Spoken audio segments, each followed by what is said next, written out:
Come to antenna பிட்டி. இப்போல்லாம் காலையில் எழுந்திருக்கதே ரொம்ப சோம்பேறியாக இருக்குது. அப்படியே பொறுமையாக கண்ணை திறந்து பார்த்தா மணி 6:45. ஐயையோ அப்படின்னு அவசர அவசரமாக ஓடி போய் ஃப்ரெஷ் ஆகிட்டு பொறுமையாக சமைக்க ஸ்டார்ட் பண்ணேன். என்ன சாப்பாடுன்னு பார்த்தீங்கன்னா சுட சுட சாதம், புளிக்குழம்பு, ஒரு சூப்பரான புளிக்குழம்பு, கத்திரிக்காய், முருங்கைக்காய், உருளைக்கிழங்கு எல்லாம் போட்ட புளிக்குழம்பு. அப்படியே கத்திரிக்காய் குண்டு குண்டாக அப்படியே முழுசாகவே போட்டிருந்தேன். இதோட வீடியோ நெக்ஸ்ட் அப்லோட் பண்ணுறேன், கண்டிப்பாக பாருங்கள். குழம்பு வீடியோ. இதுக்கு ஒரு சூப்பரான காம்பினேஷன் என்னென்னு பார்த்தீங்கன்னா அவரைக்காய், கேரட் வந்து அப்படியே தேங்காய் போட்ட பொரியல். கலரே பார்த்தீங்கன்னா செம்மையாக இருக்கும். டேஸ்ட் அதை விட செம்மையாக இருக்கும். அப்புறம் கொஞ்சம் தயிர், உப்பு, அவ்வளோதான். இப்போ ஒரு சூப்பரான கிட்ஸுக்கு கொடுக்கக்கூடிய ஒரு கிஃப்ட் பற்றி தான் பார்க்க போகிறோம்.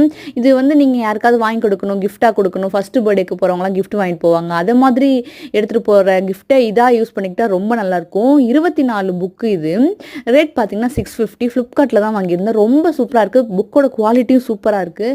ஃபஸ்ட்டு கற்றுக்கிற குழந்தைங்களுக்கு ரொம்ப யூஸ்ஃபுல்லாக இருக்கும். ரொம்ப ரொம்ப சூப்பரான கிஃப்ட்னா நான் இதை தான் ப்ரிஃபர் பண்ணுவேன். கண்டிப்பாக நீங்களும் யாருக்காச்சும் கொடுக்கணும்னா ட்ரை பண்ணி பாருங்க.